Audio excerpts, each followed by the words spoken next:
ये है काली कौवी और काला कौवा। ये दोनों सोनू चिड़िया से बहुत ही ज़्यादा जलते थे क्योंकि वो एक अमीर चिड़िया थी और बहुत ज़्यादा रहमदिल भी थी। ये हर वक्त सोनू के बारे में चुगलियाँ ही करते रहते थे। आइए सुनते हैं कि ये क्या बातें करते हैं। कल सोनू चिड़िया आई थी हमें इनवाइट करने के लिए कि मेरी बेटी की सालगिरह है और तुम लोगों ने ज़रूर आना है। हाँ काली, बुरा तो मुझे भी बहुत लगा, पर सोनू है बड़ी मेहनती, उसे उसकी मेहनतों का ही सिला मिलता है। सोनू जो आज हमसे इतना आगे है अपने मेहनत के ही बलबूते पर है। मेहनती है तो हम क्या करें, हम कौन सा नहीं मेहनत करते। लेकिन न जाने वो क्या ऐसा जादू करती है कि उसके पास हर वक्त पैसा जमा ही रहता है।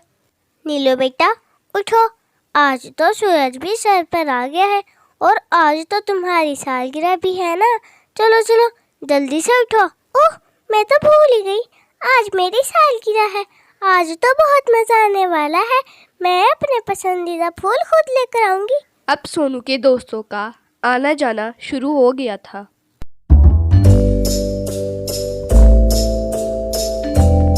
सोनू, ये सब तुम्हारे दोस्त परिंदे हैं। अगर तुम्हें कोई काम है तो इन्हें बता दो, ये तुम्हारी मदद के लिए ही आई हैं। ये सारा काम कर देंगी। अब सोनू उन्हें काम बताना शुरू कर देती है।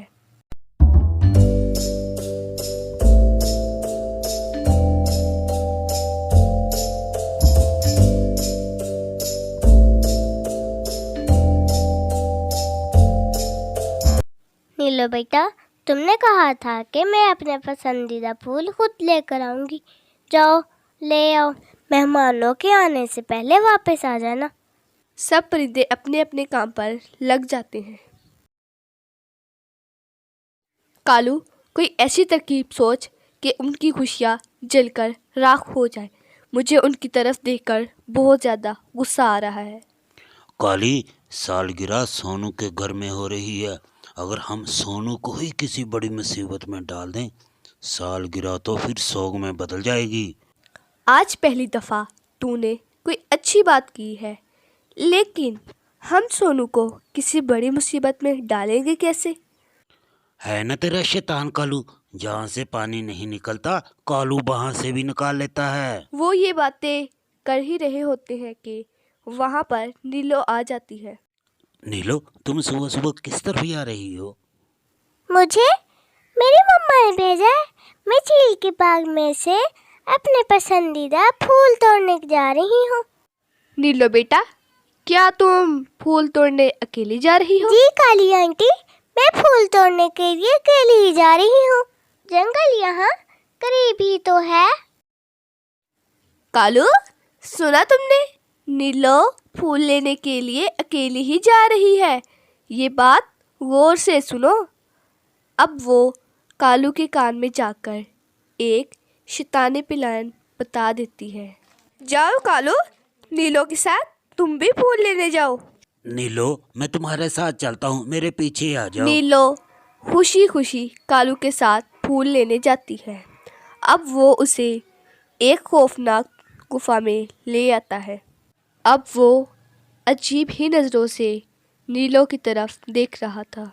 अब कालू नीलो को रस्सियों से बांध देता है और फिर कहता है, तुम लोगों की वजह से काली मेरे साथ हर वक्त लड़ती रहती है।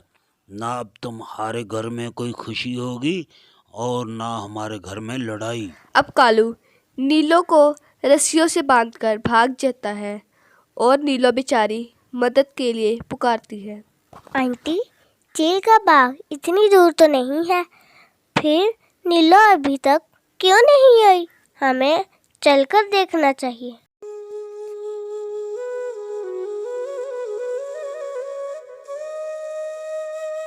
जब वो बाग में पहुंचती है तो उन्हें उल्लू नजर आता है। उल्लू भैया, आप यहाँ कब से बैठे हैं? मैं तो सुबह से ही यहाँ हूँ। सोनू बहन, कुछ परेशान दिखाई दे रही हो, क्या बात है? मैंने नीलो को फूल लेने के लिए आपके जंगल में भेजा था, वो अभी तक क्यों नहीं आई? नहीं सोनू बहन, आज तो नीलो मेरे जंगल में फूल लेने के लिए नहीं आई।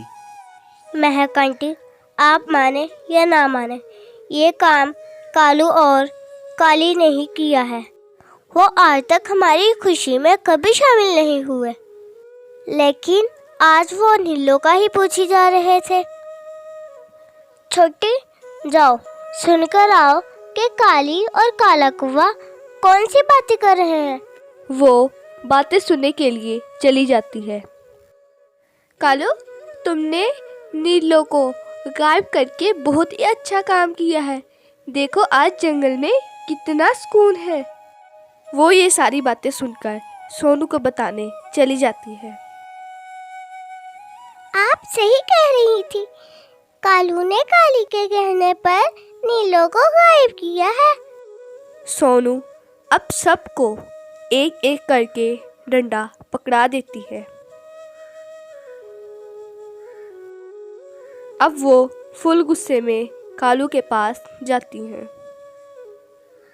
कालू, हमने तुम्हारी सारी बातें सुन ली है और अब शराफत से बता दे कि नीलो कहाँ पे है, वरना तुम्हारा अंजाम बहुत बुरा होगा। नीलो को तो मैं एक बहुत दूर गुफा में छोड़ आया हूँ।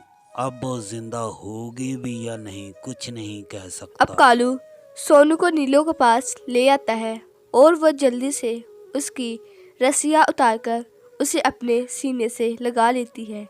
ये सब मंजर देखकर बहुत खुश थे।